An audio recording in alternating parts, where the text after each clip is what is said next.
So going back a bit, you need a barbister. And if you're here and you've not been using it, I think this is the right time to start. You're not only helping your piglets, but you will also be helping your sows. Today we are going to talk about efficiency and early weaning is also another way you can make your farm production more efficient. Because if you wean your piglets early enough, you have your sow going back on heat earlier. So you receive more followings in a year. If you're weaning your piglets, weaning off your sows after 60 days, 50 days like I've had, it means that you're losing money. Unfortunately, we are not going to get time to do some calculations, but there is a lot of time that you're wasting. And this time you're wasting makes your sow inefficient. So it consumes more food, but gives you less piglets in a year. And your target should be getting as many piglets as possible from your sow. Most especially at this time when the cost of feed is challenging. The prices fluctuate a lot. It's been a very difficult time back home with the cost of maize and maize bran. Today the price is going down, but it has been very expensive. Now, if that sow consumes all that food and then you get only one pallet a year, it's a huge loss. So these are stuff that we have to think about. Now, we have quite a number of parameters to look at whenever we think about optimization of farm efficiency. But I selected a few that we are going to concentrate on today. On the reproductive herd, I selected the age and weight at insemination. I believe we all agree that today is different. The pig production is different because we have access to quality genetics. Not only from Nucleus that I represent, but also there are other genetic companies that are sending pigs here. I know you get pigs, someone has just told me you get pigs from Dunbred, you get pigs from PIC, you get pigs from Top Pigs, you get pigs from Choice Genetics. So there are a number of genetic companies that are sending genetics in East Africa. So the age and weight at first insemination becomes very important. But this differs from company to company. With the Nucleus gilts, the first insemination is recommended at 150 to 160 kilograms. Some companies will tell you 130 kilograms. Each genetic company has a reason why it gives a cutoff of weight at first insemination. The Nucleus sow will consume quite more food for you to achieve the 150, 160 kilograms, and it will take you quite some time, minimum 250 days, but it will cause your sow to produce for a longer time. So it pays off in longevity, okay? So when we are inseminating, doing the first insemination, we so much have to refer to what the genetic company recommends. So you don't say, let me inseminate earlier so that I save on food. You may not be saving, because at the end of the day, you might have weaker piglets and therefore higher rates of mortality.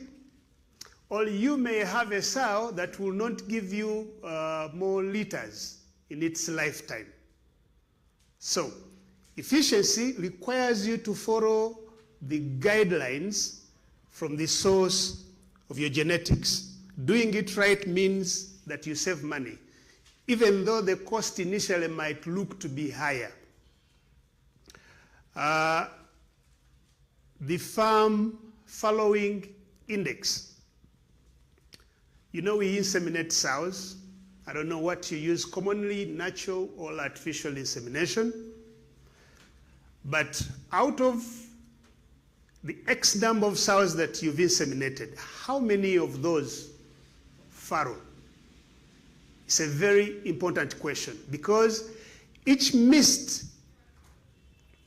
insemination or each repeat means that you have more time to take feeding this gilt sow until it comes back in heat again. You understand what I'm talking about? So all that is money wasted. Okay? Talk about the litter size. Genetics of today gives an average of 15 piglets.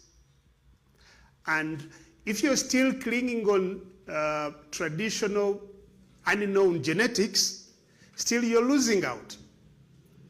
Because the person, the same amount of food given to a pig that has littered 5 piglets is almost the same amount of food that is consumed by a pig that will win 15 piglets.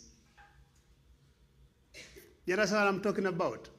So all that will lead you to loss of money. Yes, you might access undefined genetics at a cheaper price. True. But the return of this animal is actually detrimental to the profitability of your enterprise. So it is better to use proper genetics. The litter size.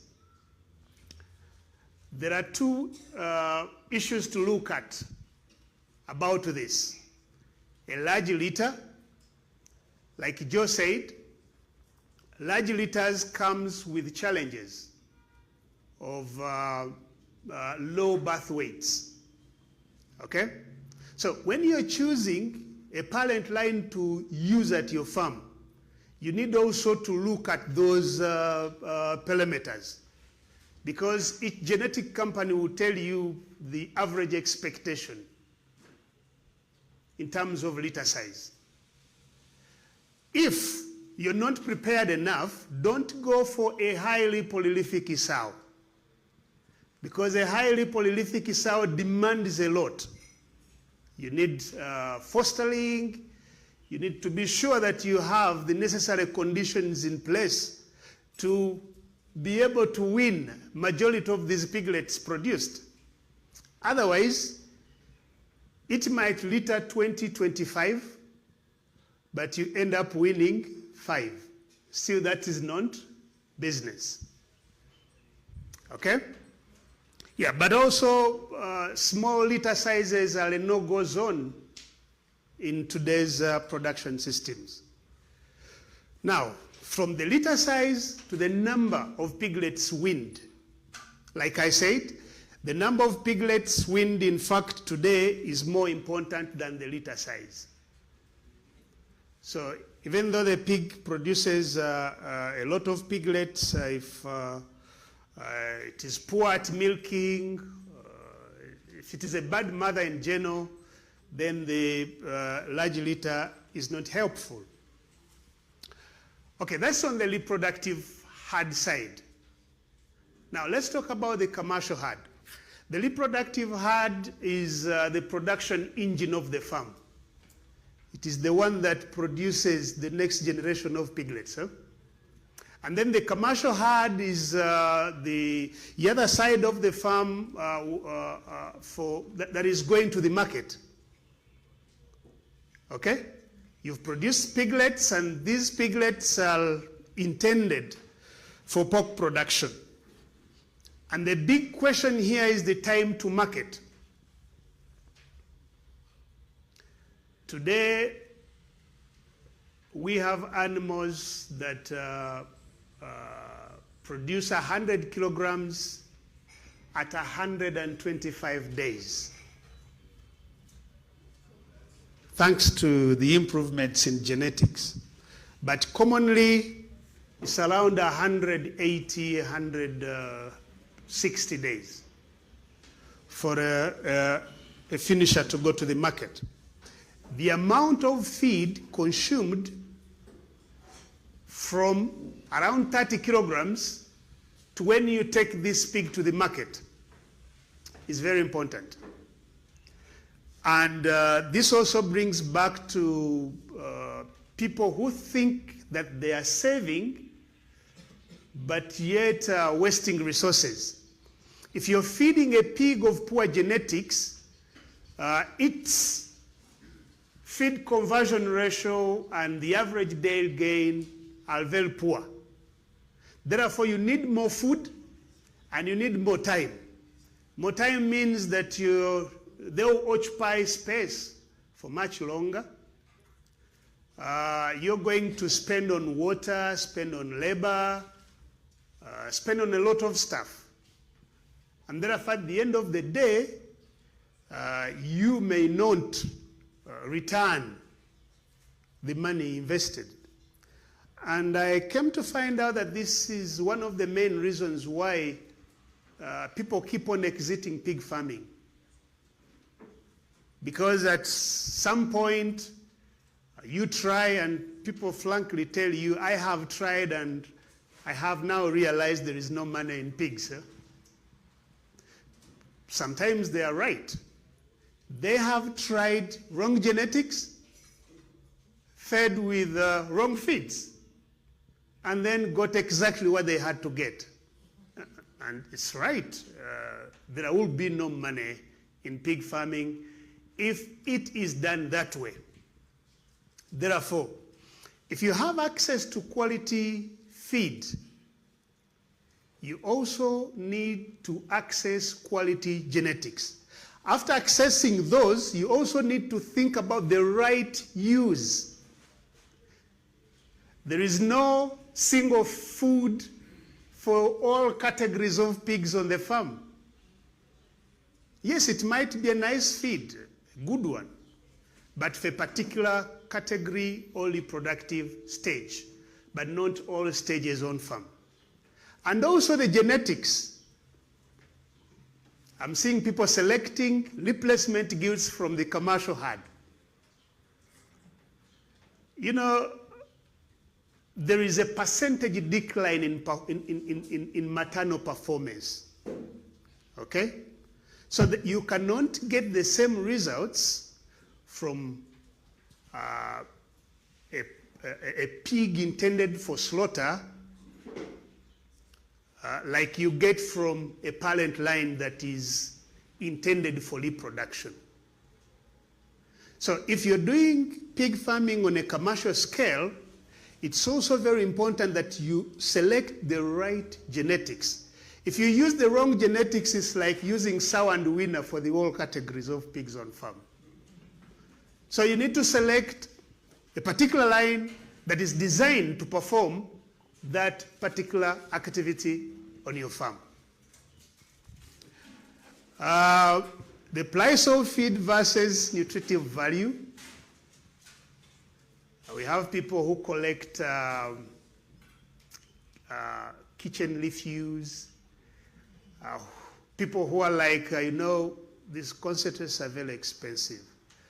So let me try to feed concentrate together with some grass. So at the end of the day, even the money invested to buy the concentrate is eaten up. I don't know whether you understand what I'm saying. So you rather concentrate on the right way of doing things for you to earn from your enterprise. Sometimes price is not the issue, but efficient use. And also spending on the right product to give to your animals. The weight at finishing. Live weight at finishing highly determine the amount of carcass, the weight of the carcass that you're going to get from the animal. And remember, it is the meat that is paid for. And when we are buying pigs, there are some grades. I don't know whether it is done the same way this side, but lighter pigs, what we call the underweight pigs, are bought usually at the same price as cows. Cows are the worn-out sows, the worn-out Boars. So the underweight falls under the same category. And sometimes these underweight pigs are part of a group, if they are 50, of maybe 10 or 20 that are heavy enough. So they have consumed almost the same amount of food. They have spent almost the same amount of time on farm, and then you're getting less money as compared to those that are heavy enough. So there are a lot of issues to look at to achieve the uniformity, so that when you go to the market, the variation in terms of return from a group of animals, a batch of animals that you're selling is not that much. If it is much still, you are not efficient. You are losing money. So what do we have to look at? Like I've been emphasizing, you have to look at genetics. What exactly are you using? Are you using the right animal for the right purpose? Commonly, we use an hybrid of landless and large weight to produce parent lines. So a parent line is 50% landless and 50% large weight. We say that makes the best mother. And I can confirm that makes the best mother. So you need a good parent line. Here in Africa, farmers can claim whatever they want to claim. So you have to be very careful. You will go to someone's farm and they tell you, here are my large weights and there are my landless, and so what I've produced is a parent line. You have to be extremely very careful. Because again, you can buy a wrong line because a certain farmer convinced you. So you need to be sure what you're buying is right. So after getting a good parent line, the parent line is majorly for producing your market pigs. It is not for fattening to slaughter, it is for producing the pigs that you're going to grow for the market. Okay? After getting a good parent line, you have to think about a commercial Boar. It is the commercial Boar that brings out the commercial traits, what the market requires, and what you also need to save money during the production process. What does the commercial Boar bring on table? It brings the good feed conversion ratio. So you're going to use less feed for more gain. Okay? It brings more weight gain. You need less time to grow the animal to the market. It brings more meat, less fat. You understand what I'm talking about? And it is also going to save you time. Instead of taking 28 weeks raising a pig for slaughter, you're going to raise it for 20, 22 weeks. Or 24 and take it to the market. It is the commercial Boar that brings in that advantage, not the parent sow. Many people don't understand that. So accessing a good parent sow is not the end of the story. It is the beginning of the story. You need a good commercial Boar. There is a lot of misconceptions that probably, if still here, we should clear. Each genetic company brands, some don't, but majority brands these parent lines. Parent lines, I mean the cross between the landless and the large white. For example, PIC calls it the Cambra. Some people think that Cambra is a certain sort of breed that has good meat and grows faster. Cambra is a parent line. Choice Genetics calls it the CG36. Again, some people think this is a nice animal that grows faster, has less fat. And that's not what you should look out for in a CG36. That is a parent line. Topics calls it now the TN70. Who else? Nucleus calls it the Selenis.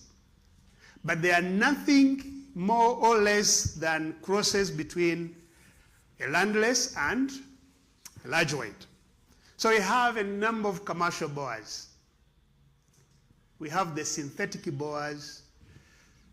Choice has the P90, Nucleus has the Vigor, PIC has the quite a number of lines, Topics has, there are very many. We have the Duloc, we have the Pietrain.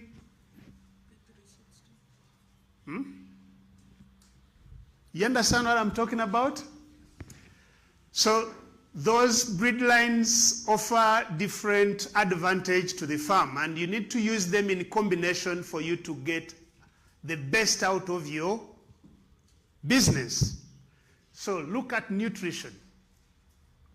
After getting a very good line, you have to think about nutrition, because having a good line having a good line only is not enough. For me, I usually refer to the genetics as, and I compare genetics to a car, okay? So you have a very good engine. You know, I don't know whether it is the same story elsewhere, but in in Africa we have different suppliers of fuel. And I think you might agree with me, some fuel is not that good. Probably they mix it with other stuff, I don't know. So you have a good engine, but give it bad fuel. What do you expect? You cannot blame the engine. You understand? Or you have a good engine, give it good fuel, but then you don't know how to operate it. You can't blame the engine. Or you cannot now blame the fuel. It is you who has the problem. Okay? So you need quality nutrition. And this nutrition must be administered in the right way. Each category of animal should receive what it must receive for you to get the best out of the genetics. Remember, nutrition is the largest cost under production. So if you don't use it rightly, if you don't get the right one, or if you get the right one and you don't use it rightly, still, even though you have quite genetics, you're going to have issues. Management. You need to know how to handle the different aspects of production. Talk about vaccination. You may feed your sow properly, like Joe advised, but then porcine sarcovirus eats up their reproductive efficiency. You get mummified piglets, you get fewer piglets, and all the sort. So you need to vaccinate when is recommended. It's very important, most especially if you're dealing with many sows, because even a slight decrease in performance, if you're dealing with very many sows, translates into a huge loss. But even those who have fewer sows, do you want any loss at your farm? So it is better you do things right. Make sure that the piglets receive the conducive environment, use proper troughs for group feeding, Joe talked about making a porridge out of creep to feed the piglets. And back in Uganda, I've seen farmers who think that maybe pigs should eat dirty. So they make the porridge, they don't clean the trough. In the same trough, because they told them to feed it fresh, so they follow the procedure. But then they are putting the fresh creep feed in a dirty trough that is smelling bad.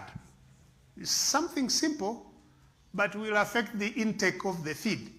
And maybe might introduce mycotoxins into your animals, and then performance is negatively affected.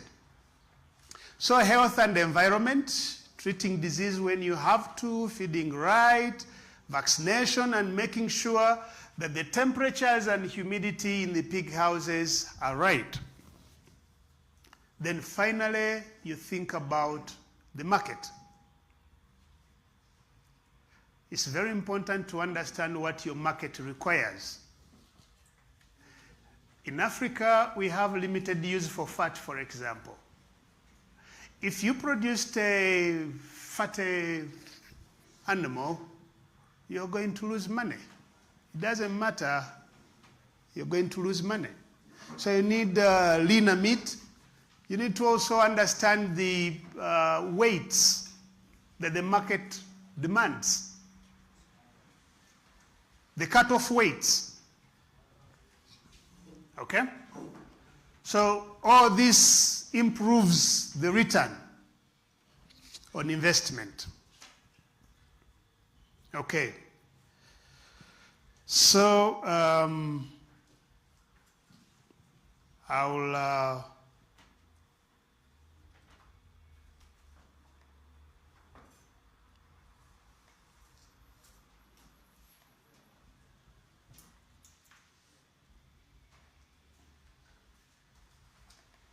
I'll change the presentation a bit and come to nucleus. And majorly, I want us to look at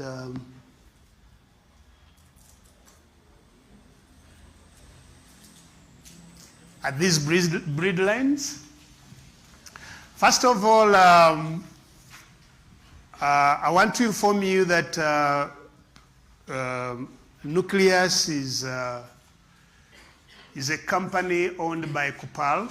Coupal is also a cooperative in France. And the company is also a pork producer. Okay? So properly understands the ins and outs of pork production. So we have these four main breed lines: the large white, the landless, the Piatrain, and the Duloc. But also there is a composite boar, a synthetic boar called Vigor. All these lines are available even here in Kenya. So what we did, we brought in GGPs. And these GGPs are going to produce GPs, and the GPs will produce the parent lines. And we want to also make access to the parent lines, the F1, more easier to a farmer and more affordable.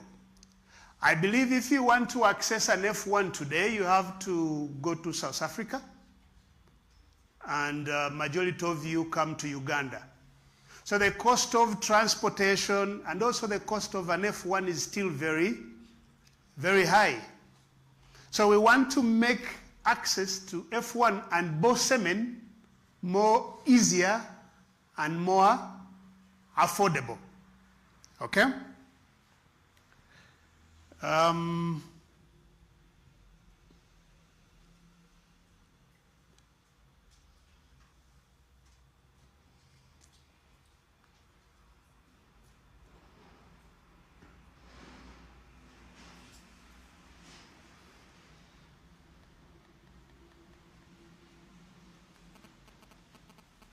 So this is what I've been talking about. On the side of the reproductive herd, you're looking for polyefficacy. You're looking at weight at birth. Nucleus is now around 1.4, 1.5 kilograms. The milking ability of the sow. The feed contributes, but also genetics must be the right one to make the best out of the feed. Okay? And the number of functional teats. So we have about, we have 16, an average of 16 functional teats on the F1 gilts. So the feed conversion ratio on the production side and the average daily gain are also very important. Then in the market, you look at the reduction of the drip losses. You know, drip affects not only the quality, but also the final weight after processing, the amount of meat that you're taking to the market. And also the pH. The pH is also very important with the color and the maintenance of the reduction in drip loss.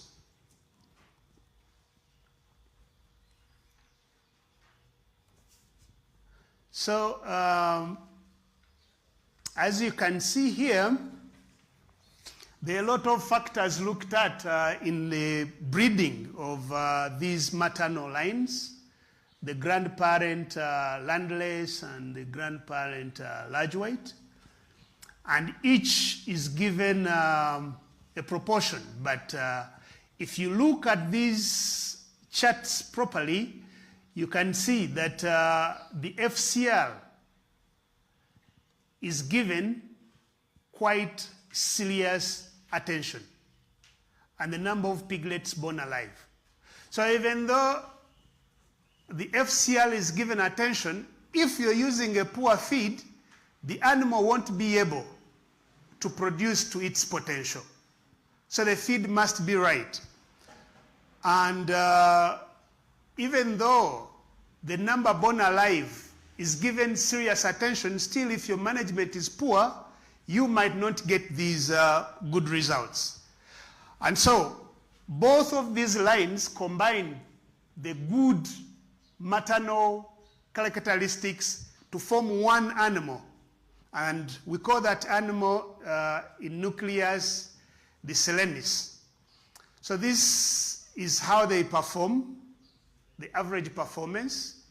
In terms of piglets born alive, you have the large white at 16.5, the landless at 16.7, and then the number of piglets weaned, you have the large white at 13.1 and the landless at 13.3. The total average of pigs weaned per sow per year, 32 for large white and 33.8 for landless.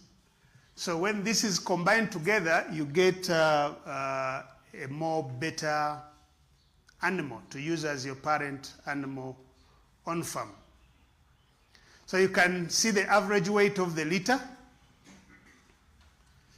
Large white has 1.45 and landless has 1.34. The average birth weight. Okay?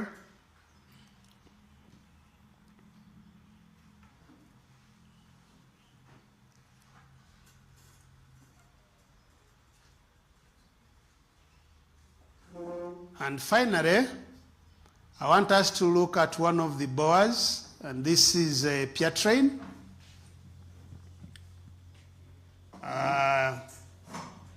You can see that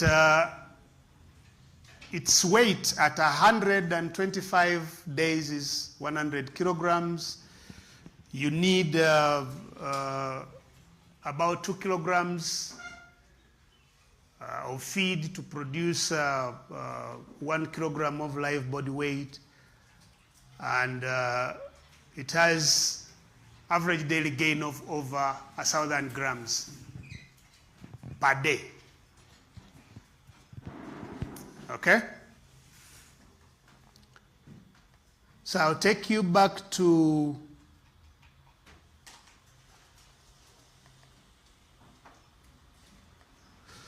so we imported these animals last month, and these are GGPs. So you remember they had to take time to get used to the feed, to the environment, and what have you. But again, the first weighing gave us an average daily gain of 0.8.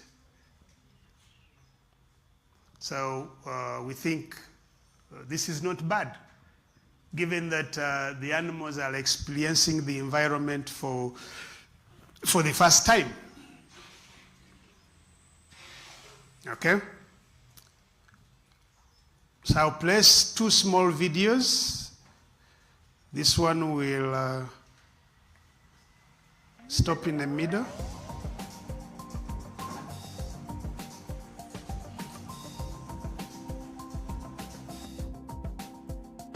Since its foundation in 1966, the group Copel has mastered the technology to optimize traceability at all production stages.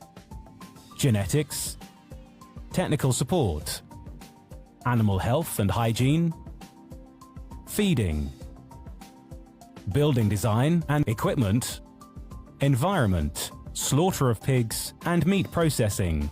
Thanks to our deep knowledge of the industry and vast experience in this field, more than 13 million consumers throughout the world trust the quality and safety of our products. In the field of genetics, the Nucleus Copel company is the leader of the French market in reproductive pig breeding and in the volume of semen doses sold every year. With a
So it has all the female lines for the commercial boars from nucleus. It already has them. We also have Lake Zone in Tanzania, and that one is under Genomics. So what is going to happen is that these farms will be supplying landless semen to the people who will be having the GP large white sows, so that they are able to produce parent lines. So we call all this the micro-breeding framework. It is highly supervised and not a business for everybody, but in case you can manage, you can as well become part of the solution, because these animals are going to be locally available and accessible. So this is what will happen. Farmers interested can produce the parent lines, the selen's, and farmers interested can set up both studs. Someone was asking about semen access in this house. So, how do we make semen more accessible to this big country? There are a lot of issues associated with semen storage and semen transportation. Semen can only be stored at temperatures of between 16 and 18 degrees Celsius. So you need a specialized freezer. If you're going to move it for longer distances, still you need movable freezers that can maintain the temperatures in that range. So it is not something that everybody can do. Setting up a bustard is also demanding. You need to invest in the boars, you need to invest in equipment, you need a laboratory, because you don't harvest semen and pack it and just take to the farmer. If you did that, then the performance might turn out to be poor. And then the farmer would have not gotten what they were paying for. So semen has to first go to the laboratory before it is cleared for use at the farm. You need equipment, you need laboratory equipment. You need to invest in technical know-how. You need to have someone who can do the processing of this semen. Okay? And you also need training how to fool the boar to give you the semen. Is also very important. Then how you go about the processing and use of the semen. So for farmers who may intend to produce the selenis, the parent lines, I think the journey is a little bit simpler.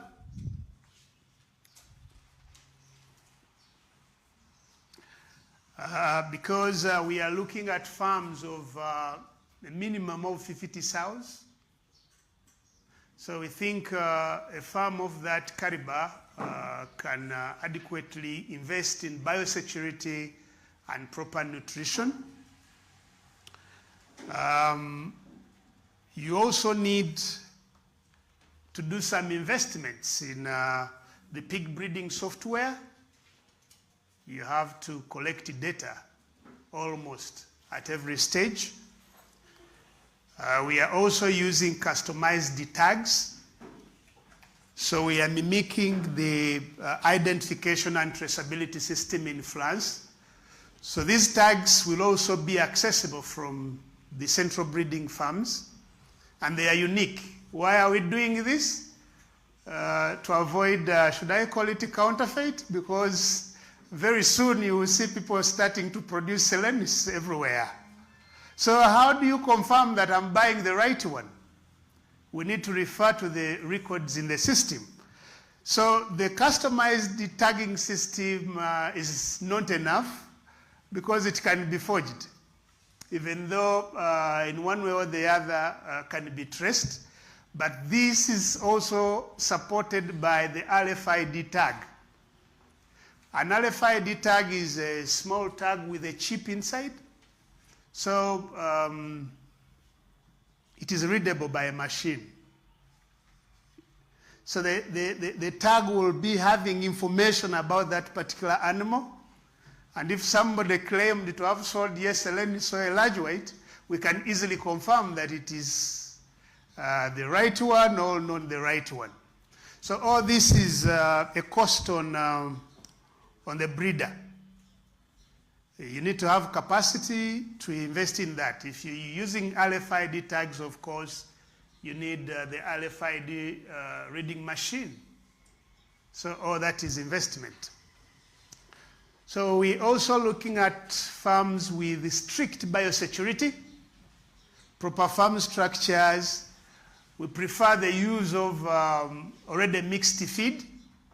I'll tell you the reason why. I was about to share something, but I withheld because the owner delayed to allow me to use the data. There are some farms that have quality genetics, but do have issues, most especially with the uniform mixing of the feed ingredients. I don't know whether you understand what I mean. You can buy right material, the raw material, and also use these good concentrates, but then fail at proper mixing to achieve a uniform mixture. And then some portions of the feed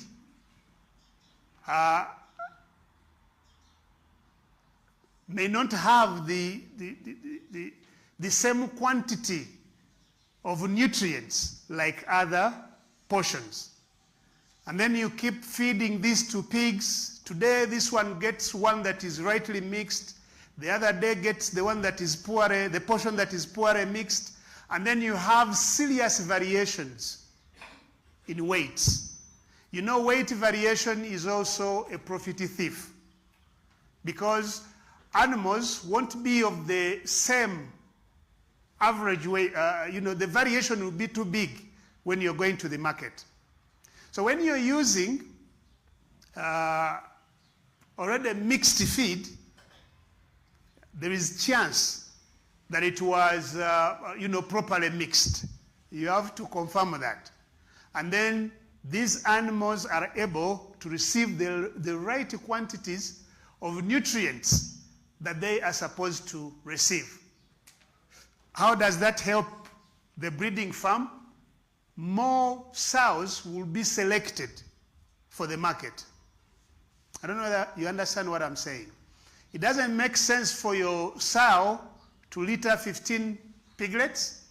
You have 10 females, and then only 5 are selected for the market. It would be good if majority of the 10 actually meet the quality standards and therefore selected for the market, because it is only those animals that are selected for sale or for use internally that will be sold.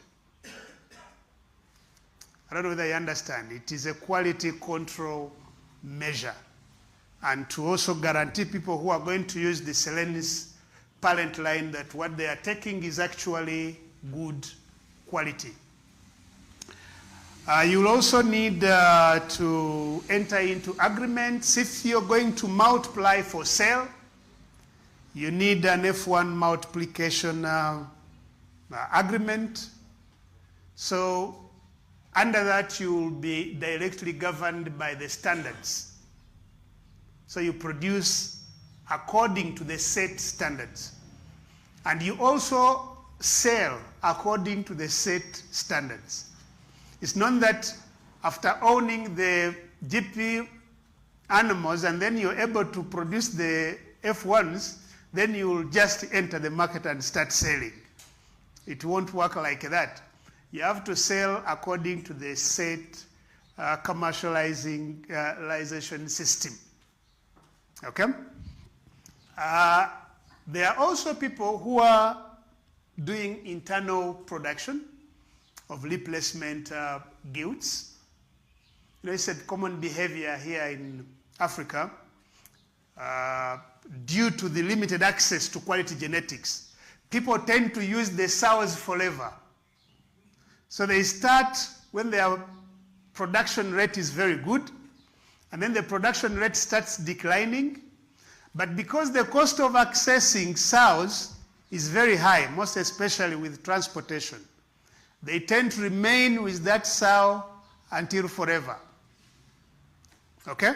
So these people are also going to be assisted. You can access the GP and have them internally. Then produce your replacement gilts slowly. Instead of buying from outside, you produce them on farm. For the Boar semen distribution, also you need an agreement because you have to agree to the quality standards. And then the Boar studs, like I said, you need technical staff. You need at least 3 Boar lines. I don't know why I put 4. Train, G-Lock, and Vigor, to allow people choose whatever they want to use.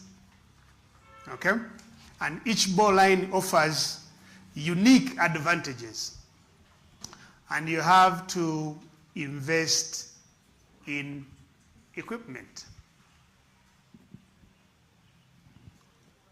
Okay? Except if there is questions. I wanted to leave over 30 minutes, but it is even more. My talking will stop there.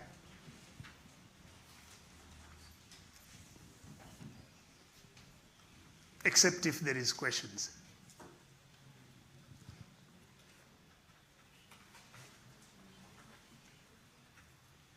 Yes, sir.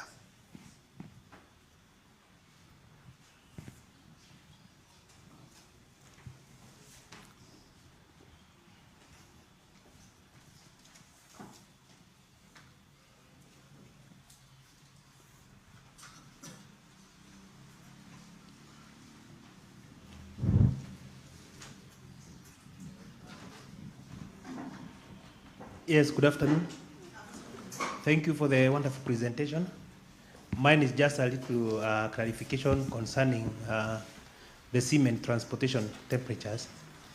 Was it 16 degrees or negative 16? No, 16 degrees Celsius. Between 16 and 18 is okay. Yeah.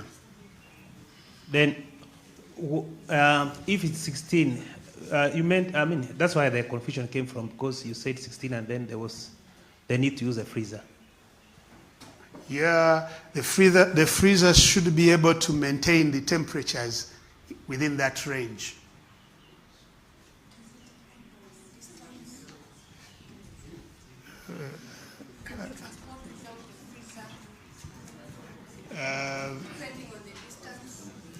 It is not good.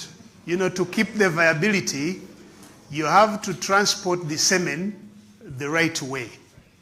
Okay, otherwise quality will deteriorate during transportation. So it doesn't matter whether it's 2 kilometers or 1 kilometer, it should be transported the right way for purposes of maintaining the quality. Hello. After all of this work, at the end, we want to know the market. On your side, do you have the market for the pigs? Because we have done all we can. We can do the management, nutrition, genetics, but no, the market, so that the farmer can get at least a profit. So the market of what exactly? Of pork, of the market of the pigs. You're talking about the pigs. Yes. Yeah, the market. But because you have different products, according to our discussion, you have different products that are going to the market. Yeah, the market. You have the porkers, the finishers, you have the parent lines, you have the semen. Oh, those are products. It's not only pork only. The pig. The market for pork. Yeah, for pork. Okay.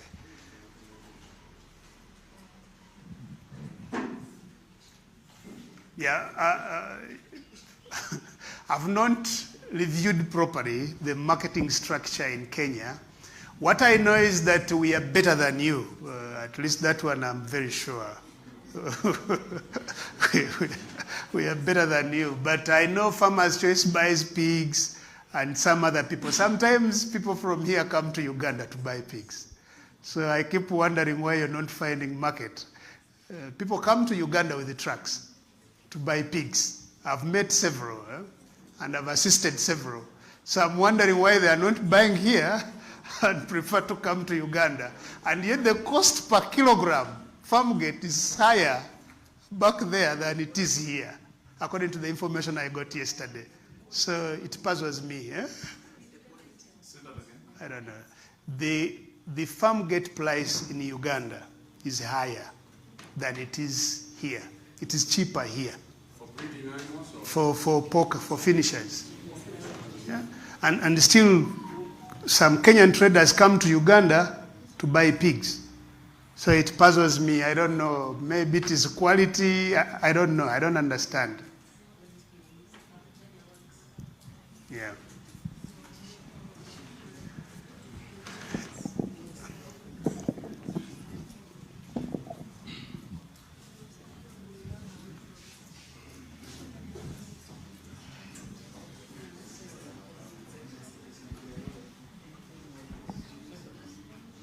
No, my name is Benson. I have one question concerning, you've talked about frozen semen. Frozen semen. Now, have you made steps to put some initiatives to make sure it gets to farmers, or it's just meant for the company level? And then you've talked about farm at Siaya. You do not have any other stations where maybe someone who is around Nairobi, Murang'a, can be able to get information, come and see? I think that's what exactly is the reason why I made some of the slides here. You can be that farmer if you want to. Yeah, so on the side of frozen semen, you should leave it to the technical breeder because it needs reprocessing before use, okay? And it is only used, we are only using it for GGP semen. For the GP semen, you will get it fresh, okay? It will be available fresh, but for the GGP semen, it will come in frozen. But it is only for the central breeding farms. You don't need nothing to do about it. Yeah. Yes, sir.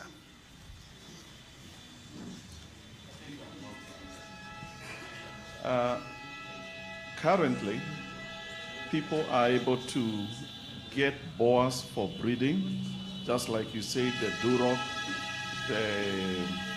the P something you mentioned. Now, what we would like to know is, with your company, Nucleus, if, for example, I wanted to get a peer train for the boar for breeding, not for that, but in other words, what I'm saying is that whatever I get, whatever it sires, is going to be for the market. Will I be able to get?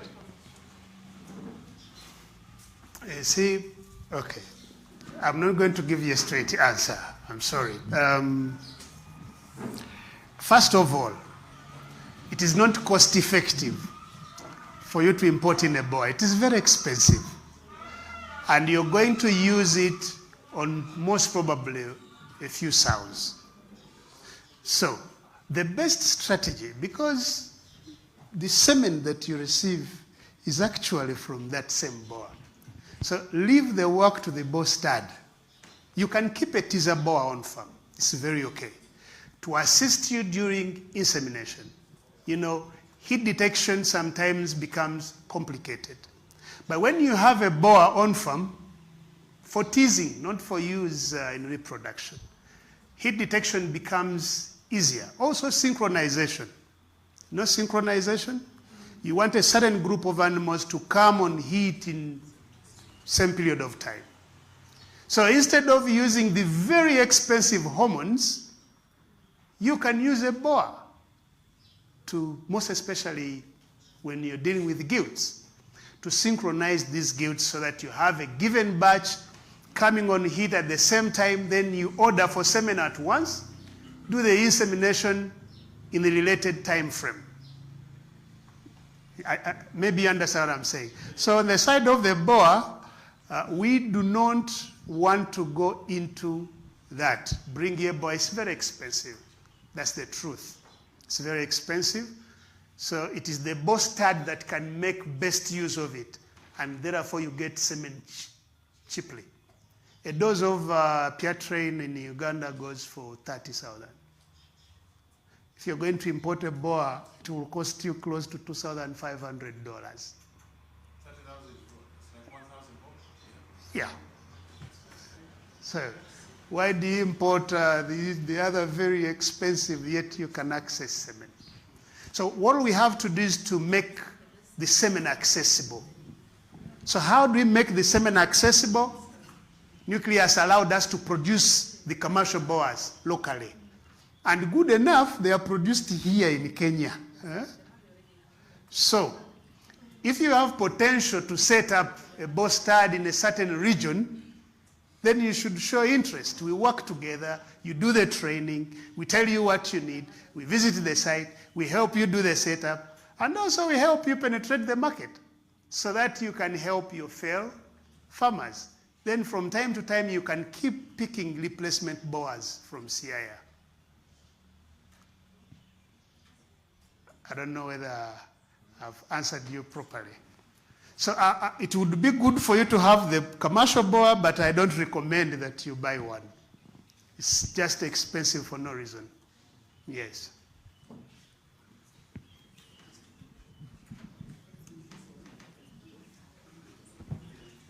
I am Esther. You have talked about proper mixing of feed. Can you kindly, with all due respect, help us with the formulation of that proper mixing? I think on the formulations, you already have them on the table. My concern was mixing to achieve a uniform, consistency. Many farmers have challenges, and I can tell you frankly, if you're using a spade, you should be mixing for very few animals. If you're mixing for very many animals, it's very hard for you to achieve a uniform mixture. It's very hard.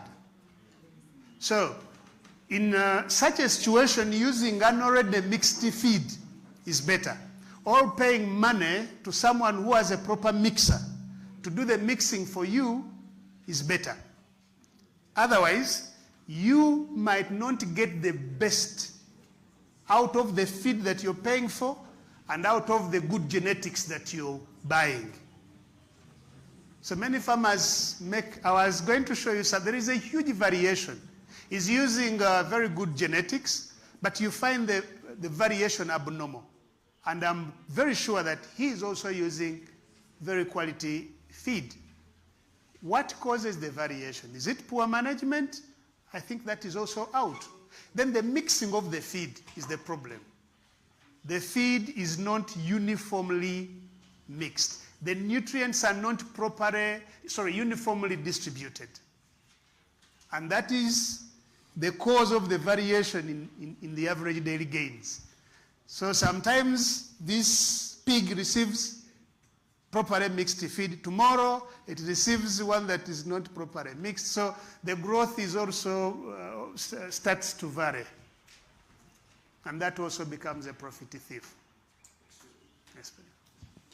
Would you like to talk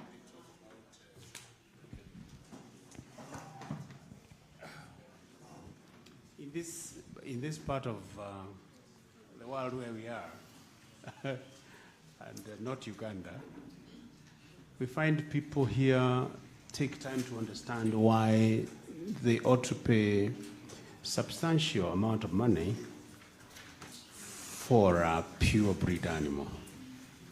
That boar will cost over $2,000. And can you please elaborate, speak to some of my colleagues? I remember when we were importing those boars, I was importing, the boar was going, when you interpret the money, it's like 320,000 Kenya shillings. I find people think, oh, this animal is very expensive. Please, can you explain the importance of why the genetics has to cost? Yeah, efficiency. The answer is efficiency. And to tell you the truth, some of the stories I'm hearing here, we've had them back home. And we have outgrown them. For example, the use of sow and winner. I don't know, so we invented, but it was once there. But today, no. Yes, so these animals, yes, are expensive, but they are people. You know, growth can't be forced to happen rapidly. It's behavior change. And trust me, it is going to take time. People will keep on changing gradually. These concentrates, when they are just alive, nobody wanted to use them. Yes, but today people are understanding the advantage of using the concentrates. So we are shifting. Trust me, there is growth, and we are shifting, and at a very good pace. What will happen in the future, not many years from now, is that if you're using poor feeds and poor genetics, you have no place in the market completely. And that's how markets behave. You have no place in the market. So either you change to proper inputs, or you exit the business. It's also part of the growth. There is nothing to do. Huh? Yes. It's part of the growth. Huh? Yeah.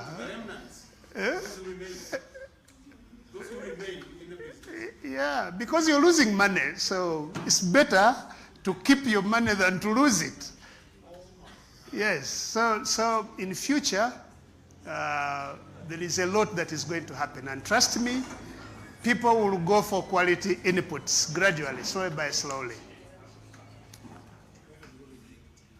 So questions over? Yeah, okay, let's maybe take these two, and I don't know whether we're on the right side of time. Huh? We are okay? Okay. Okay, mine is not a question. It's just I'd like to add on that point for mixing feeds.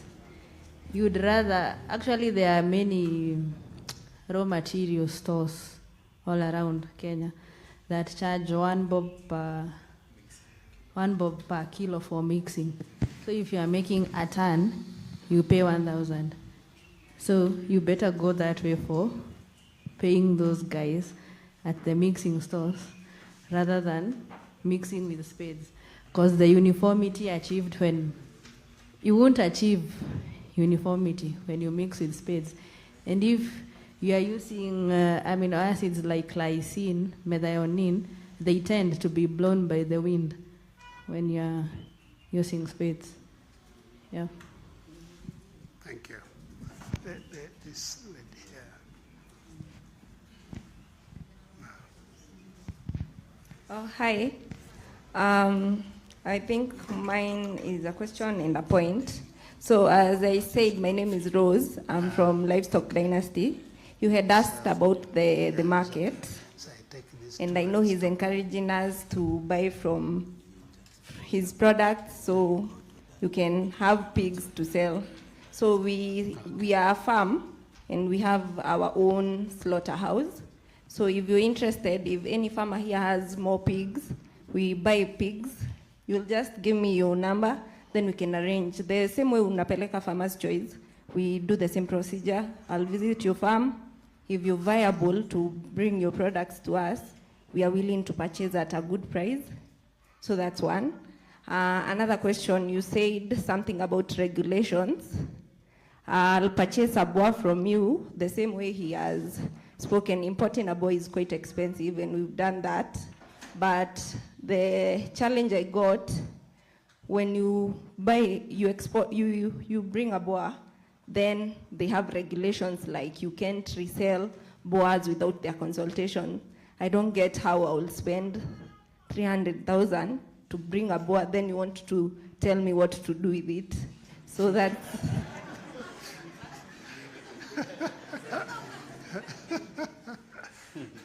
Truth is, the game of genetics is complicated.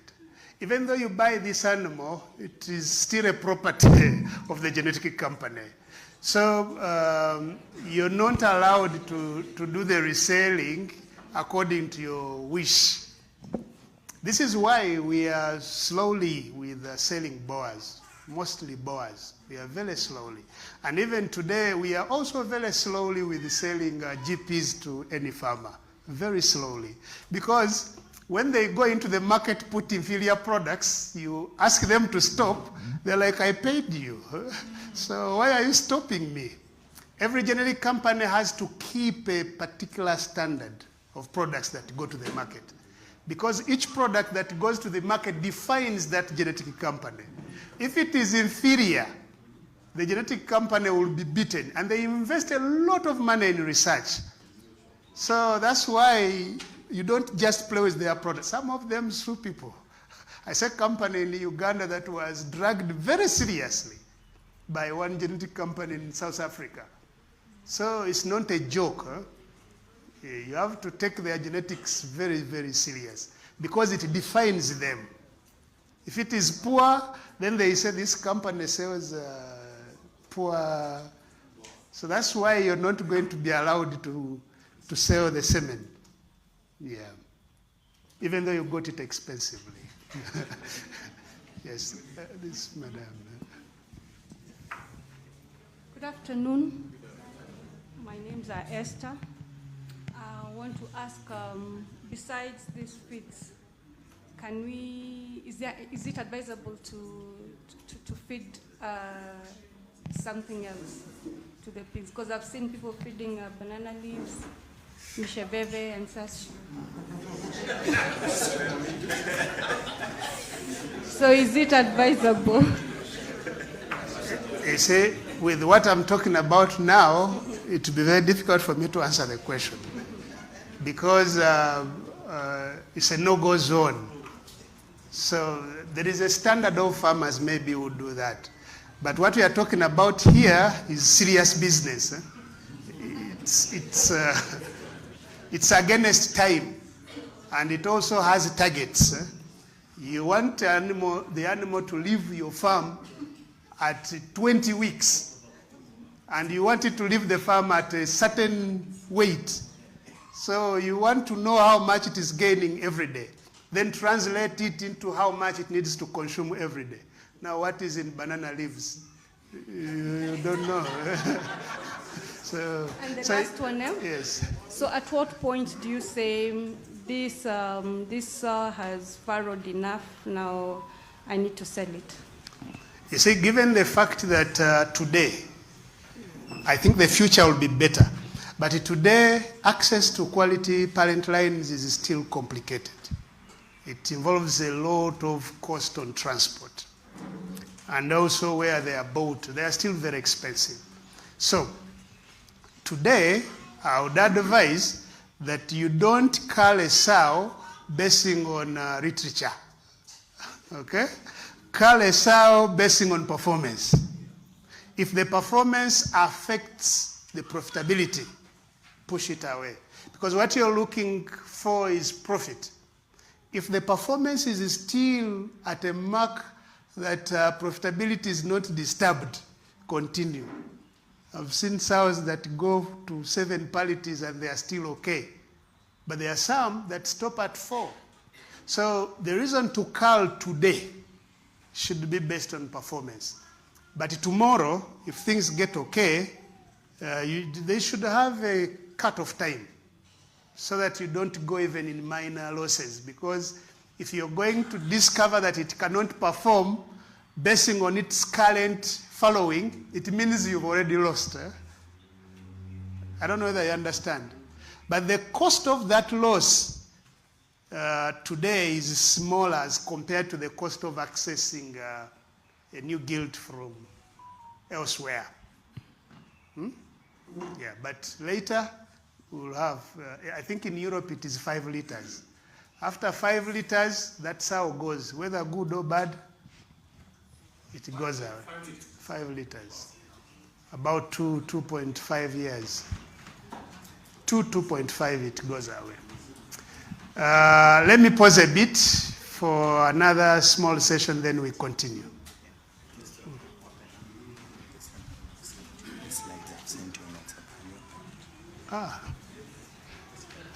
It's on my WhatsApp. Okay, I have to put it. She has the cable. Is your email on? Yeah, you can log in.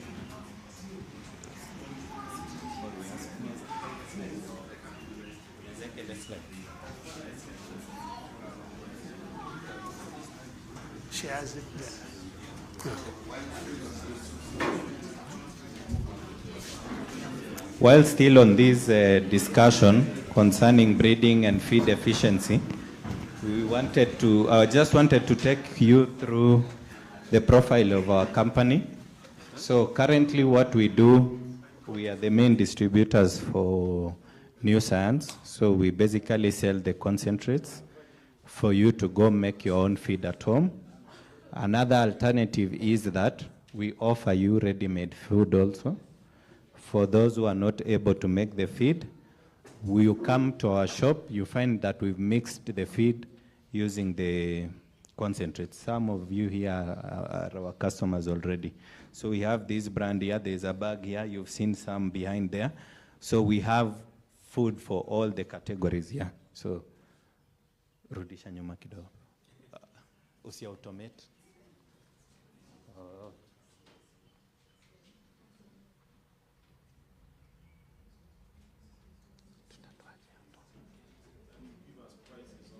Yeah. Isikwe, yeah. Then how do we move manually?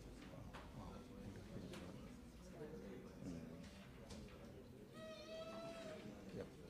So we started selling concentrates during COVID 2020, and we've been there till today.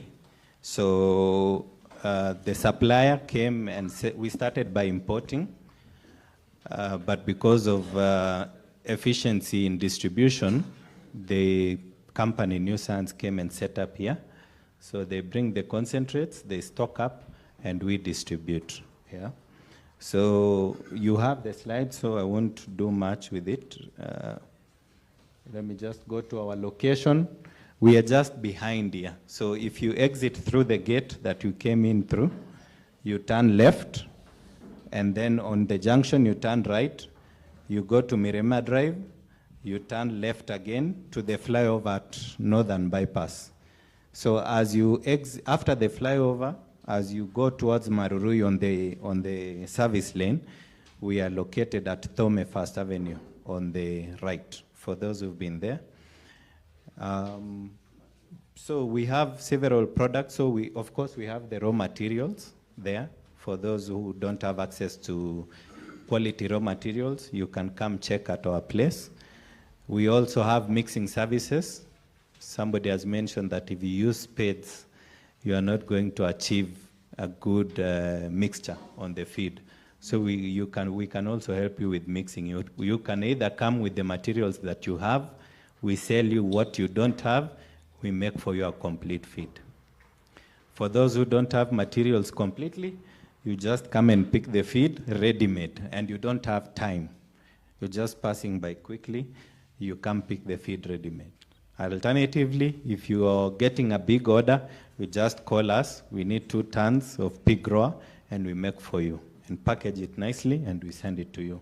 So these are the standard formulations for our concentrates. So basically, we have 2 types of concentrates. There's the pig 25% and the pig 5%. Pig 25%, normally we advise you to use it for weaners or sensitive stages like lactator.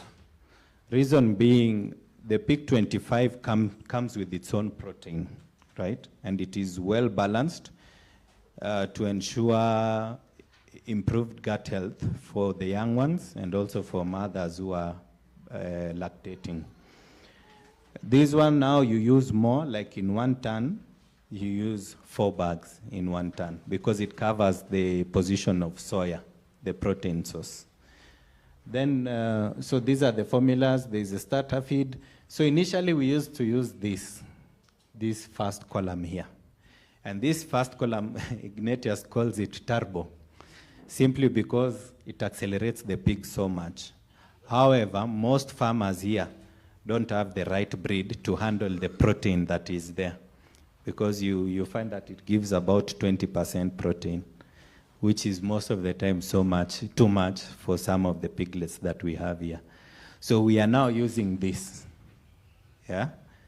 This one that we call fattener is what we have ready at the shop. That's the formula we are using. It's cheaper than that, and it is suitable for the kind of breeds that we have here. Because remember, as we said, the breeds that we have are mixed up. Sometimes we don't know what we have. Even some people usually say, me, I have F1, and yet F1 is not a breed. Yeah, so then there's the lactator formula. This is also premium. For many people, if you desire a lot of milk from your sows, this one does very well. However, the one that we use at the shop, is this, which is a cheaper alternative compared to the other one. And it still works very well. So if you come and buy lactator meal, like the bag you saw there, this is the formula we will have used strictly. The only addition that we put here is a toxin binder. Just in case there's an issue in the maize germ or the maize, we usually add toxin binder. And for toxin binders, there's one bag that is there.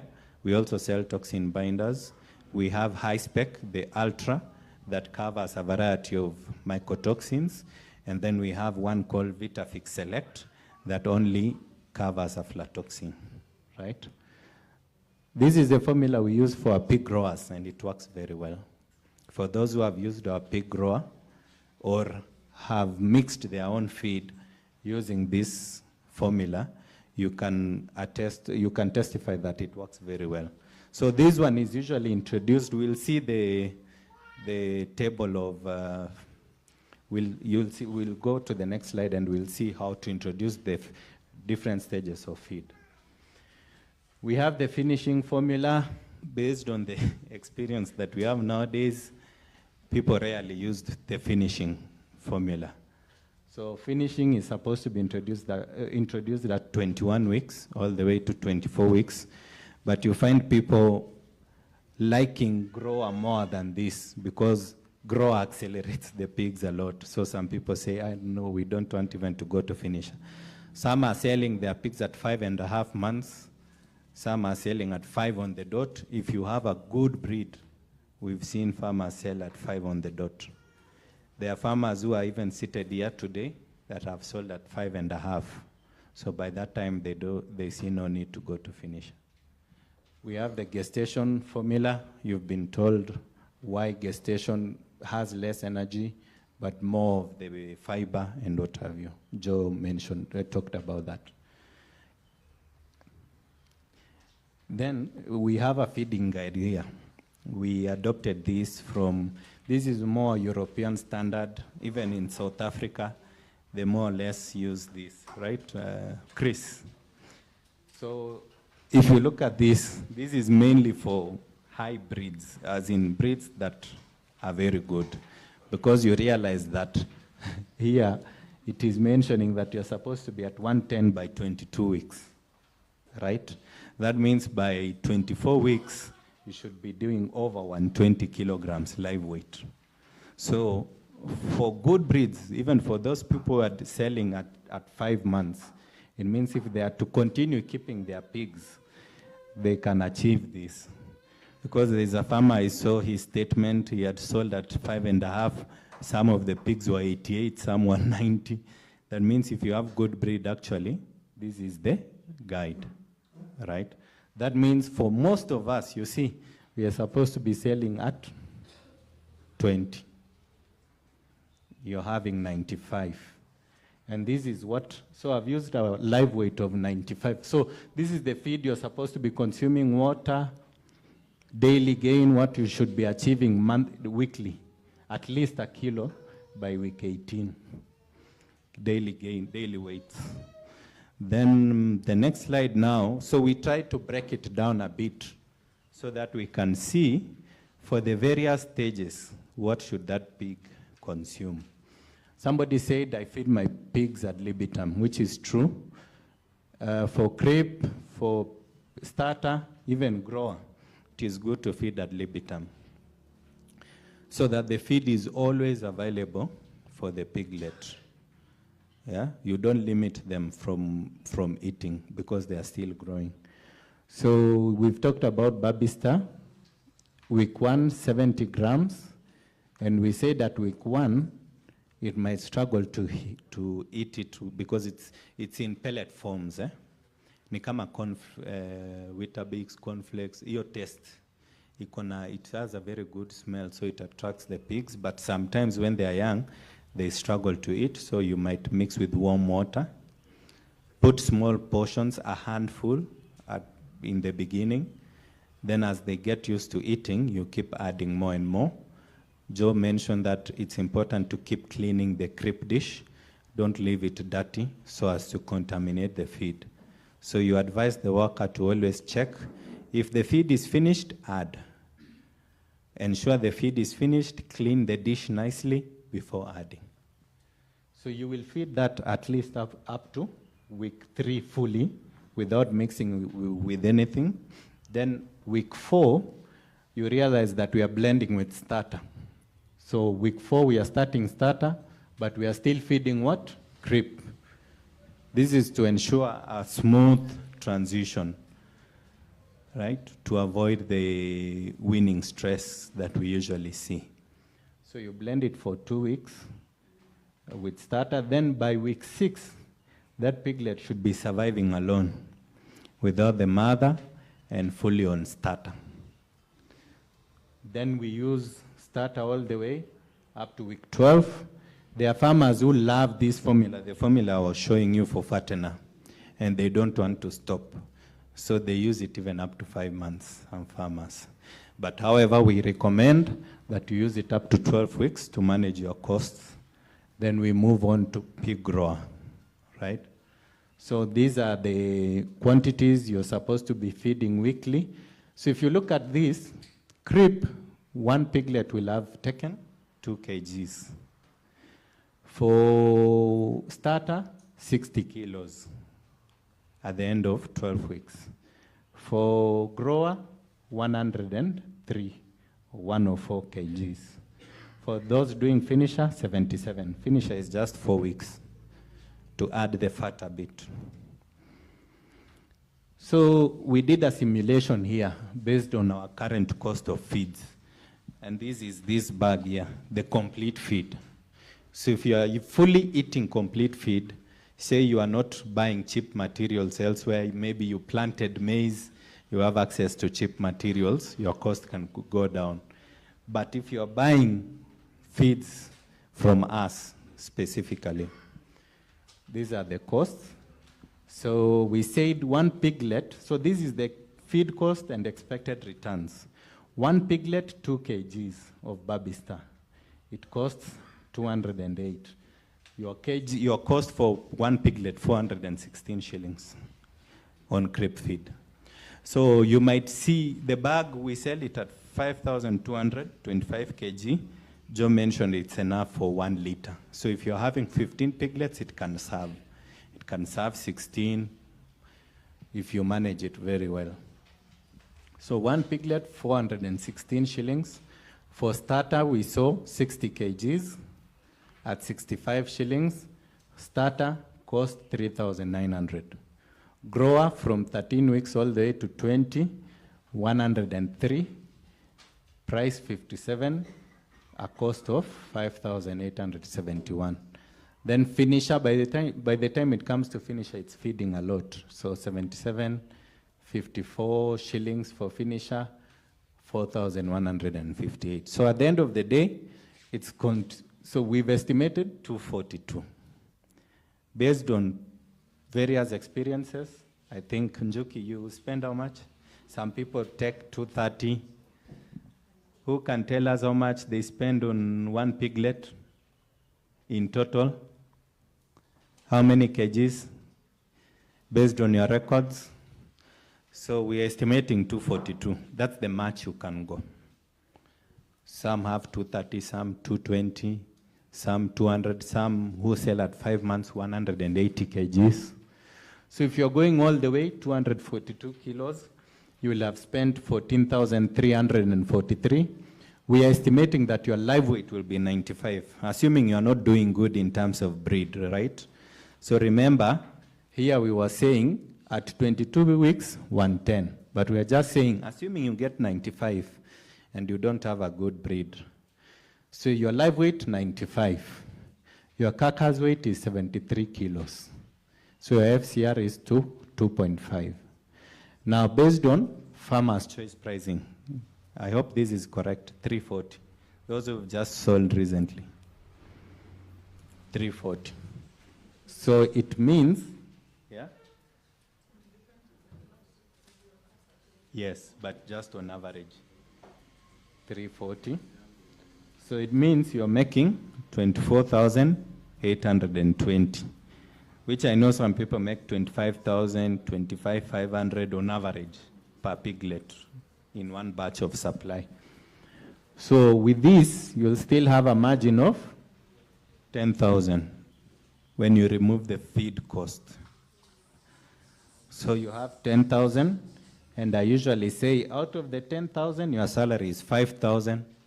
5,000 goes back to the farm. That's how I usually estimate. But if you are more efficient, your salary can go to 8,000. If you have good breeds, cheap feed, whatever you do, you can still increase your salary. So in a nutshell, that's it. The last page just has our pricing for the various products that we have, which you will have a look. So that was it. We just wanted to talk mainly about this because people usually ask the breakdown, what to consume weekly, and because the feed is not cheap as compared to what you get outside there in the market, so and winner and the likes. It's not cheap, but that is just the cost of buying in the onset. But in the long run, it is cheap because the pigs feed less, they don't eat much of this because it's energy packed, protein packed. So you find that it eats a little, sleep. It's a little, sleep. You're selling it within 6 months, so you're not wasting food. And thus, at the end of the day, it's cheap. Yep. So that's basically what I wanted to talk about. Chris, you can come back and continue a bit as we wait for lunch. If you have any questions, anyone with a question? Or even testimonials. Is there anyone with the testimonials on real experiences and you're willing to share with us? Is anyone free to talk about their experience on feeding, baby star, starter, all the way?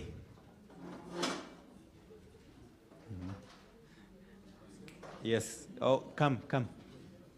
Ben is here. So Ben is more like a first-time farmer. The dad used to farm pigs during COVID. He was my customer. Then the dad stopped. And then the son grew up he went back now to start farming pigs. He has some good experience that he witnessed recently. He can tell us. Afternoon. Yeah, I'm not very experienced like most of you because I know you've been farming for quite some time. I came to know Kirui by virtue of my dad. I accompanied him one day. He was passing through Maroroi, and he used to do a lot of research about concentrates. Just mzee wa kijiji, lakini he loved information. So that's when he got where Kirui station. At that time, they had a small shop up there. And I also love farming because I used to see the pig rearing at home, which also, used to pay our fee kidogo. Now, when they met with Kirui, he complained a lot about the cost. The feed are very expensive. But I remember Kirui convincing him to just try and see, and he tried. And at that time, we did not have a very big number, around 20. And they were very exceptional. Even when we took them at Farmer's Choice, they started inquiring, okay, what are you giving your pigs? Because you could see the difference. They were shiny, very huge, and they attained weight at that time, I think 6 months. Initially, you used to use the sow and winner. Sow and winner, I think this kakiwa kadogo until mwisho. But you are in 7 months and a half, kitu bado haisongi, kopale, but you have hope you'll sell and get something at the end of the day to wipe your sweats. But the experience with the Kirui's feeds was very good. But due to challenges here and there, my dad could not continue with the farming. He maintained, I think, 2 guilds because he had gotten a gene from Farmer's Choice. At that time, they were selling.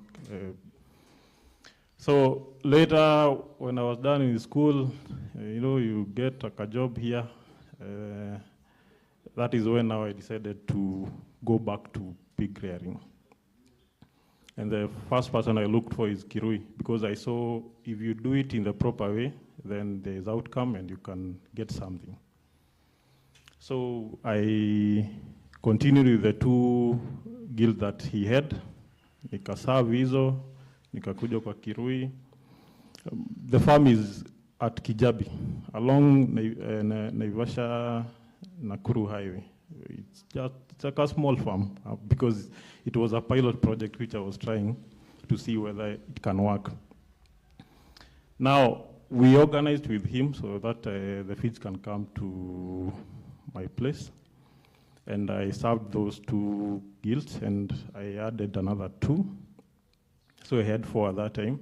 Because it was the first time I never got so many piglets. I think I got a total of 32, around 32. And I followed now but at different stages, because the first one was around 14, then I have the other one, I think 18 in combination of the 2. Then I started with the crib feed, the way that they have explained to you. He also sent the feeding program. And we followed. I even bought the digital scale, the small one, because I wanted to be very accurate and also not to waste, because you don't have a lot of money. You don't want your feed to be messed up there. Luckily, my dad now, he's at home, and he told me I'll also take part in management and monitoring what is being done. And those now for commercial, the first 14, I was able to sell I think 2 weeks ago, on 18th of August, it's in 3 weeks, 18th of August. And I managed to sell them within 5 months, 11 days. And I had, I think 3 which were above 90 dead weight, several with 80. So my average weight was, I think 83 or 88, 88, yes, within that period. So the other group, I think it's pigs tunazita nini kwa group. Is it a team? It's a team. Yes, you can also say a team of pigs. I remember I was not able to get the crib feed. I came to Kirui and he told me they were over, you remember? And so they did not follow the same process the other ones followed. So I had to look for crib feed at Unga because I had to source it. I saw the impact that it had. Now I looked for crib feed from Unga. And they really frustrated me. You can even note now the difference between the other lot which went through the entire process, and now the other one which I used, Unga. Sorry to say, I don't know whether we have something from Unga, but it really failed me. But I can see going forward, I had to use some maybe Katasaw to boost the conversion, or to see whether they can maintain the same level as the other ones. Maybe I'll be selling these other ones, I think in the next 2 weeks. They might reach now maybe 5 months to 20 days because of where I missed with the crib feed. But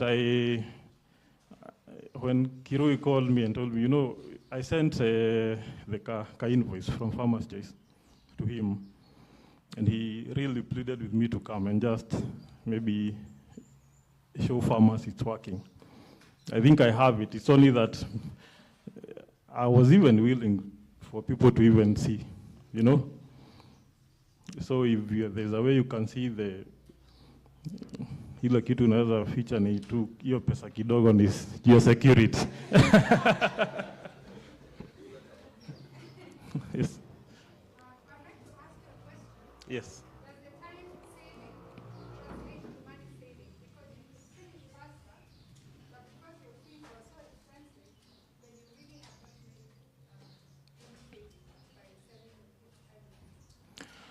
Definitely, I think it's a general principle that if you dispose pigs within a very short time, definitely it will cover up, it will be profitable in a way.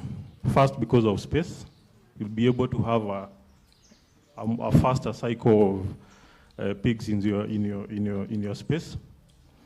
Because you can imagine if you buy sow and winner, and you feed your pigs and they attain, for them to attain a weight of 80, to be honest, itakuwa miezi 8 9. In fact, I talked with a farmer and some of them, I don't know, they were telling me there are people who are even going for 1 year. So you can imagine someone who is selling pigs at 12 months and another one selling at 5 months. Even if the difference with the feeds is 1,200, can they be in the same page? Really, it's not possible. So I think the short period counts a lot. And also, as long as you are able to make 10,000 from, and I can tell you this is very possible. It is happening. I think it's only that we cannot be able to show you that, but I have it. You can look at it and see it's very motivational, yeah, and gives it. So I decided now. I think now I'll do it more. That's all. Thank you.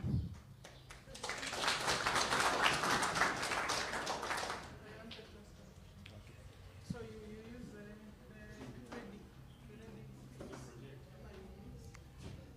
Yes, I used the ready one because I have no idea even where to, at that time I had no even idea where to source the materials. So I fully relied on Kirui, on the final mixed product. But definitely, I hope going forward, because I'm becoming a good ambassador, he'll consider to show me where I can access those raw materials at a cheaper price, because at the end of it, you have to try and cut the cost.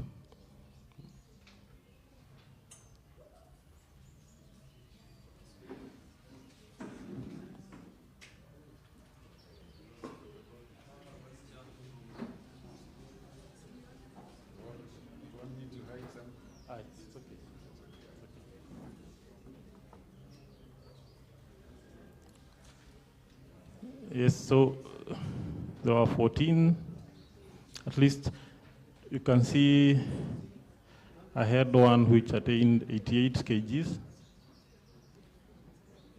One with, okay.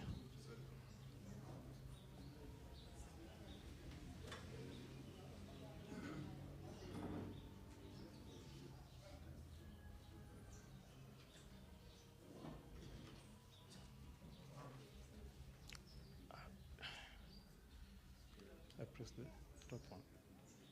So this is the, I had 14 in numbers, which I took there on 18th. The first one you can see attained 88 kgs. Had another one with 74, another one with 81, 93, 83, 74, 84, 57. I had two which did not perform, I don't know why. 57, 85, 57, 78, 71, 90, 78. So that's how they were. Sorry? Sina cash need. But now I think they were buying the unit price of 320. So it's a bit low. Now I think that's where now the farmers, I don't know how we'll find a solution of getting better market, because if we were to get better market, then I think we'll be in a very good position.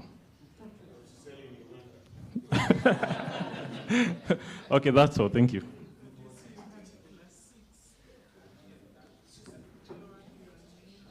Yes. Yeah, truthfully, this translates to, this is the price per kg carcass in Uganda is almost this same live weight, is almost this, because we buy a kilogram live at 8,000 Uganda shillings, and that is live weight, and this is around 8,800. And then sometimes you get bonuses for having heavy carcasses. Sorry, heavy animals.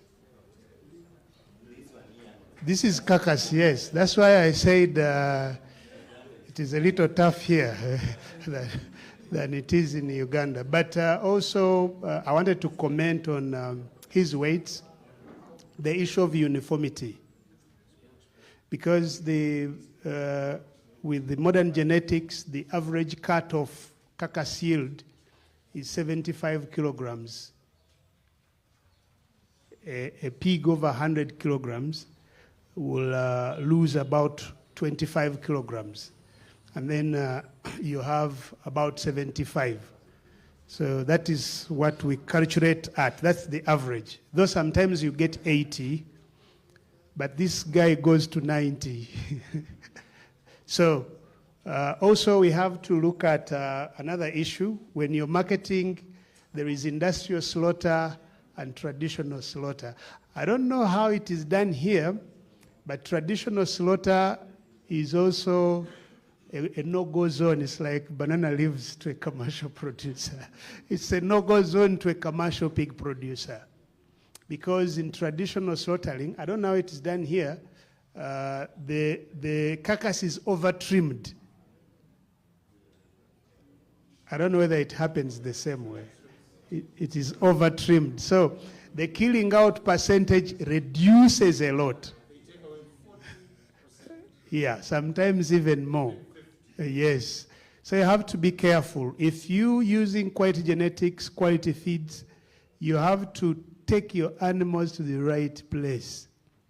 If you take them to a place where the trimming is unnecessary, then you're going to lose money and then either blame the feed or blame the genetics, yet it is the market that is doing it in a bad way. So the issue of uniformity is very important. Sometimes out of the 15, you have like 50% with the 50 kilograms carcass, and then the rest at 70 kilograms. So you did a good job. I don't know which genetics. I can understand the feed, but it's a good job. Well done.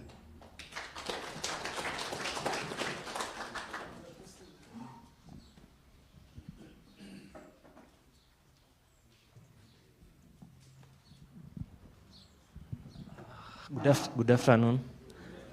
I have a question to Dominic. I heard that you used to organize how the feeds will get to Kijabe. So do you deliver to customers, or how did you use to? Okay, so at the moment we don't have our own means of transport, but we usually have guys who do transport, and we usually connect them with the farmer. If they agree, it's delivered. Sometimes we use parcel for those who are in far places, like Ignatius Njuki here from Embu. We send using parcel services. Yep. These parcel services have even trucks, lorries. They would deliver at night.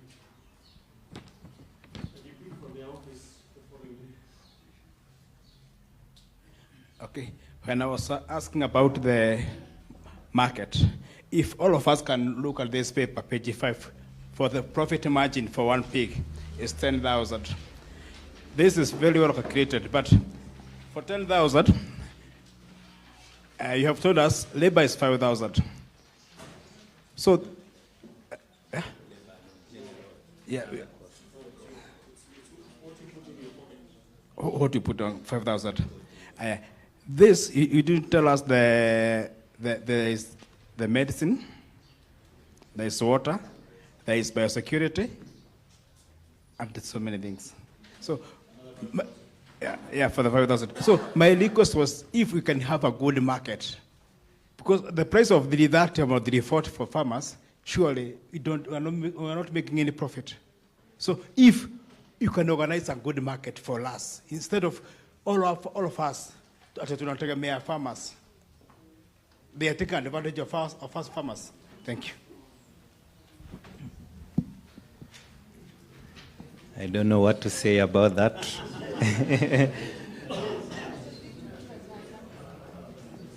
Oh, so there is one particular farmer here who is going, stand up again. She mentioned that she off-takes pigs, so you can also let her tell us more. Come. How much? What? Are you cutting 40%? Yeah. So hi. So currently, the goal is to get to Farmers' Choice to avoid the monopoly. So currently, the slaughterhouse we have, the capacity is, we're doing 100 pigs per day. So I know we can't do all this, but the future, where we are headed, maybe end this year will be 70% done. Next year by August, we should have launched the official butchery. We are not doing value addition, just selling to butchers, local butchers and stuff. Currently, we are purchasing at 360, which is quite fair compared to the 324 you get from farmers. 326, I think. Sorry? Mm-hmm.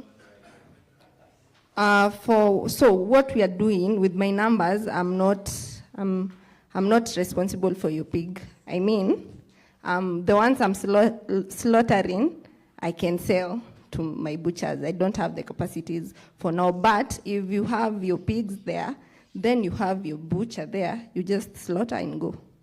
So those are the facilities we are offering currently.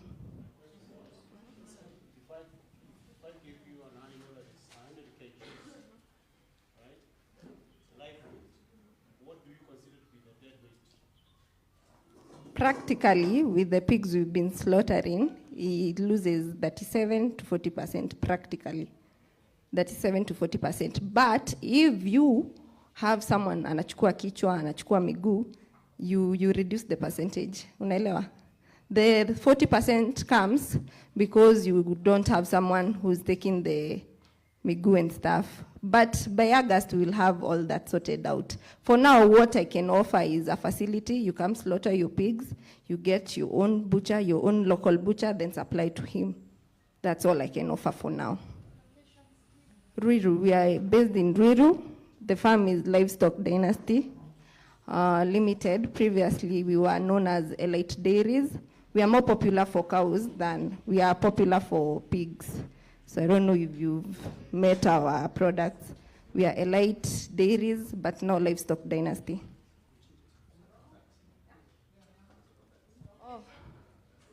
My name is Rose Modoni. I'm the farm manager. 0715 96 0715 96 2014. Rose Modoni. So I will request if you get my number, just text me your farm, your details, then we can communicate, because I'm sure you have so many pigs. I can't take all of them at once, but we can organize. If I don't have sufficient pigs for the people I'm supplying to, I can request, if you're available, can I get your pigs? Thanks a lot. So for us, we just concentrate on the feeds. Let us do what we know best. Then other people come in for the purchase, right? So there are some questions that are on Zoom. We are just going to read them out. Then Charles or Mulindo will help us to answer. So a question to Mr. Mulindwa. This is Maria from Uganda. If I want to do breeding of the Serenis, will you provide the market for the parent line? Because the requirements are to become a breeder are really many.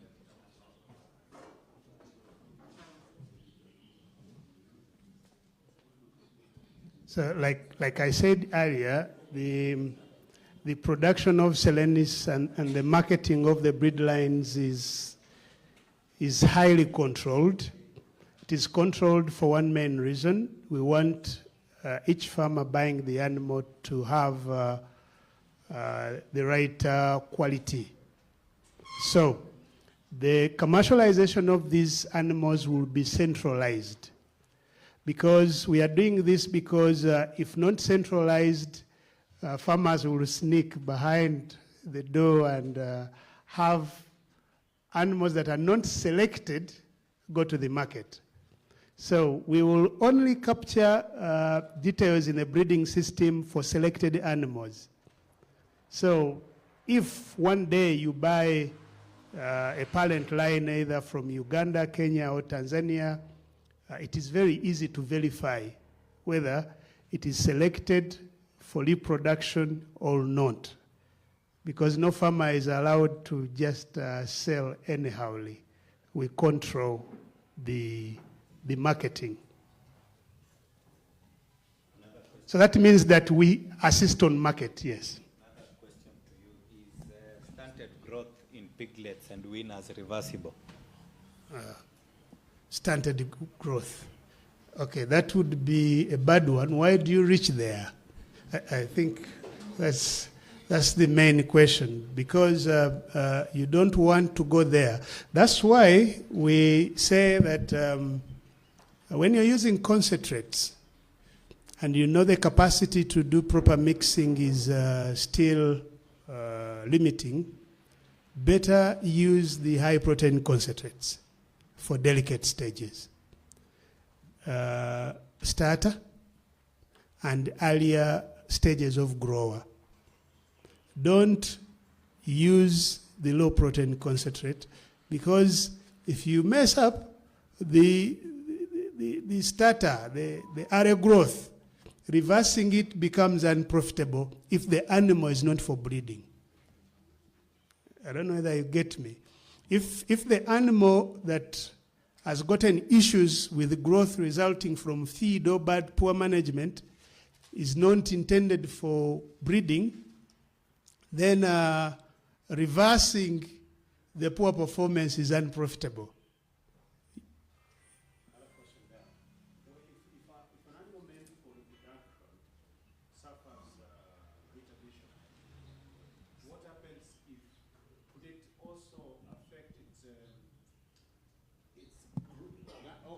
complications and things like that? Could it happen? You know, usually with the breeding animals, you can figure it out later, because that means that the insemination time will increase. So it will allow it more time to develop properly. But an animal for slaughter, you see with pigs, we have what we call the lean growth potential. The lean growth potential of a pig decreases with increasing age, and is almost constant at about 24 weeks. So that's why in commercial production, you either sell or sell. That's the rule. If you either sell or sell. If your animals reach 24 weeks and you haven't achieved the weight range, sell. If they have reached the weight range, again, sell. So if you insist on them, they are going to consume more food but put on fat. The fat, the back fat will increase. And this affects the quality when you go to the market. It also affects your returns on investment. So you rather don't go there. Don't pour a feed during earlier stages of growth, and don't pour a feed during lactation. If you don't have proper means, proper ingredients, please use the high protein concentrate. Use the 25%. Why? Because fewer ingredients are involved. So easier to select quality and a little bit easier to achieve a uniform mixture. Thank you. There were many questions for the earlier session, but you can just answer them. Let me read for you quickly. Does poor feeding of the sow in any way affect conception rates? And how can we go over it in preparation for mating, because we are always firefighting? You know, okay, sometimes people focus on sows, but also there are gilts at the back. You start preparing the sow from when it is still young.